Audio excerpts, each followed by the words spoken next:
اس روزے والی کی یعنی حضور نبی کریم صلی اللہ علیہ وسلم کی بات کو ترک نہیں کیا جا سکتا۔ المختصر کہ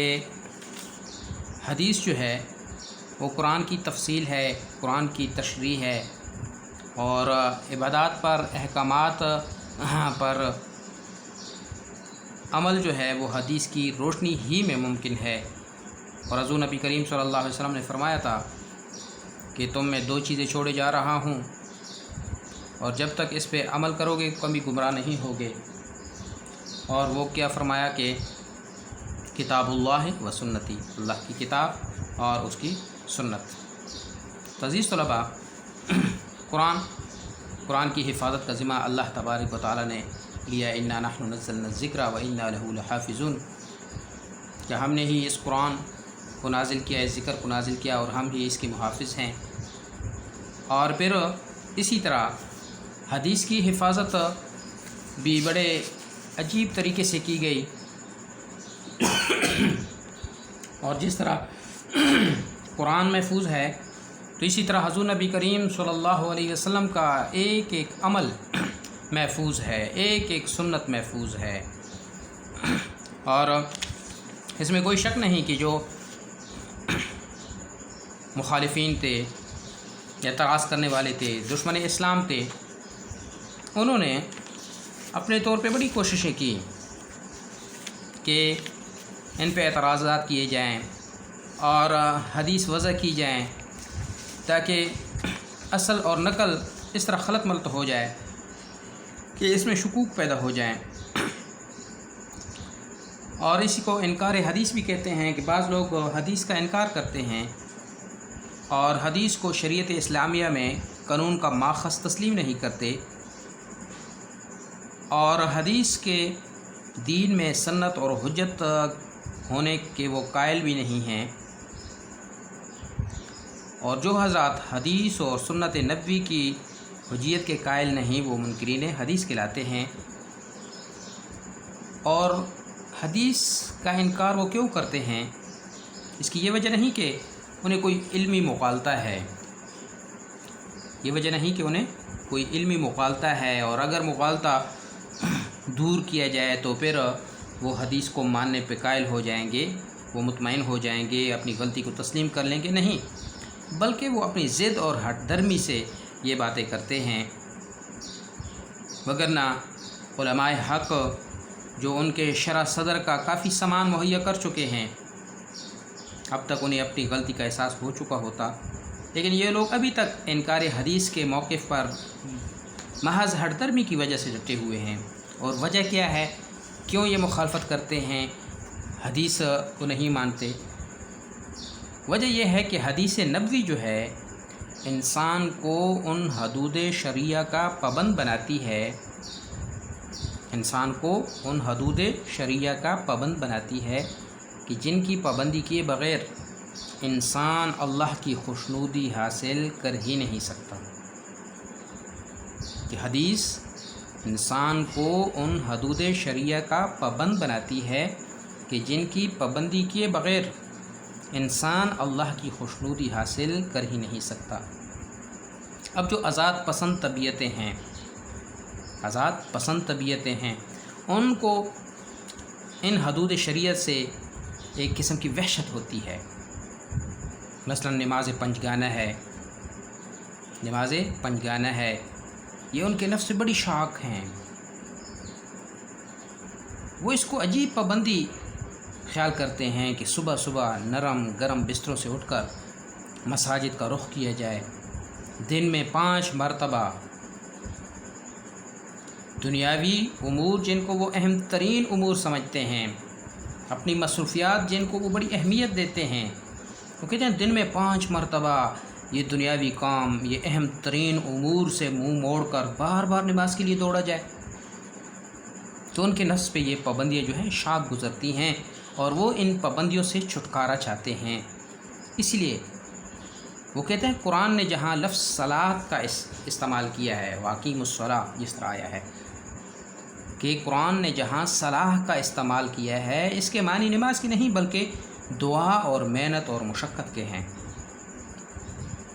بس اگر وہ حدیث کو مانتے ہیں تو پھر تو نماز پوری کیفیت اور شرائط کے ساتھ 5 وقت جس طرح حضور نبی کریم صلی اللہ علیہ وسلم نے ادا کی، جس طرح حضور نبی کریم صلی اللہ علیہ وسلم نے بیان کیا، ان کو ادا کرنی پڑے گی۔ اور یہ بات ان کی آزاد پسند طبیعت کسی بھی طرح ماننے پہ تیار نہیں ہوتی۔ اسی طرح منکرین حدیث نے اسلامی اصطلاحات کا مفہوم اپنی خواہش کے تحت محض عربی لغت سے نکالنے کی کوشش کی ہے۔ دوسری چیز ہے خواہشات نفس کی پیروی ہے، خواہشات نفس کی پیروی، اور یہ جس عیش و عشرت کے عادی ہو چکے ہیں، حدیث کی حجیت ماننے کی صورت میں اس عیش پرستی کو انہیں خربات کرنا پڑے گا۔ حضور نبی کریم صلی اللہ علیہ وسلم نے ارشاد فرمایا تھا نا کہ انکار حدیث کی فتنی کی اصل وجہ لوگوں کی عیش پسندی ہوگی۔ کیا آپ صلی اللہ علیہ وسلم نے فرمایا تھا کہ حدیث کے فتنے کی اصل وجہ لوگوں کی عیش پسندی ہوگی، اور آپ صلی اللہ علیہ وسلم نے فرمایا میں تم میں سے کسی کو اپنے تکیوں پہ سہارا لگائے ہوئے اس حالت میں نہ پاؤں کہ جب میرا حکم اس کے پاس پہنچے جس میں کسی کام کو کرنے کا میں نے کہا ہو یا کسی کام سے روکا ہوا ہو، کہ کسی کام کے کرنے کا میں نے کہا ہو یا کسی کام سے روکا ہوا ہو، تو وہ تکبر سے یہ کہے کہ میں نہیں جانتا یہ کیا حکم ہے، اور کہے کہ ہم تو جو قرآن میں پائیں گے فقط اس کی پیروی کریں گے۔ تو حدیث جو ہے یہ قرآن کی تفسیر ہے، حدیث جو ہے وہ قرآن کی تشریح ہے،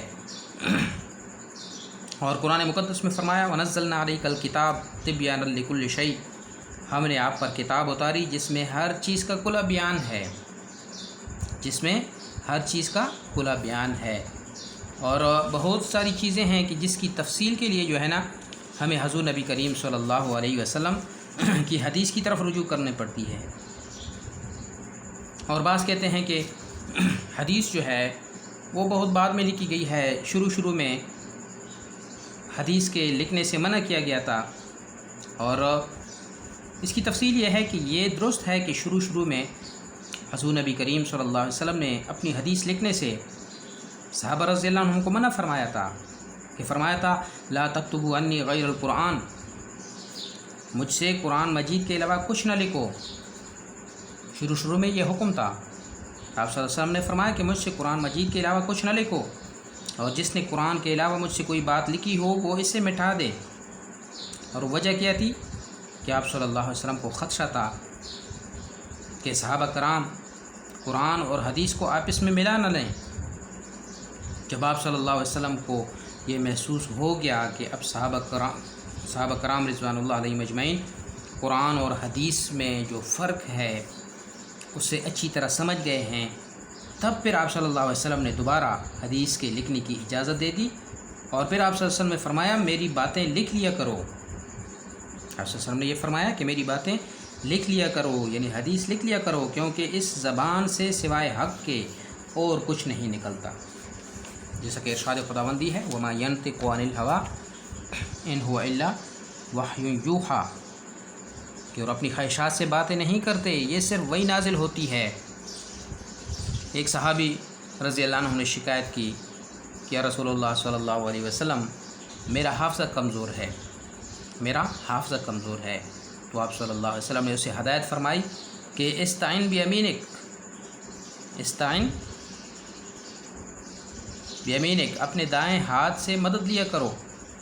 اور آپ صلی اللہ علیہ وسلم نے اپنے دائیں ہاتھ سے لکھنے کا اشارہ فرمایا۔ اور حضرت عبداللہ بن عمر رضی اللہ عنہ کا بیان ہے کہ رسول کریم صلی اللہ علیہ وسلم نے فرمایا کہ علم کو مقید کر لو، قید العلم بکتاب، علم کو مقید کر لو۔ تو میں نے پوچھا کہ یا رسول اللہ صلی اللہ علیہ وسلم علم کی قید کیا ہے؟ تو آپ صلی اللہ علیہ وسلم نے فرمایا کہ علم کو لکھنا جو ہے اس کو قید کرنا ہے۔ سنن ابن داود میں حضرت عبداللہ بن عمر رضی اللہ عنہ کی روایت ہے کہ میں جو کچھ حضور نبی کریم صلی اللہ علیہ وسلم سے سنتا تھا لکھ لیتا تھا تاکہ میں اس کو یاد رکھ سکوں۔ تو عزیز طلباء،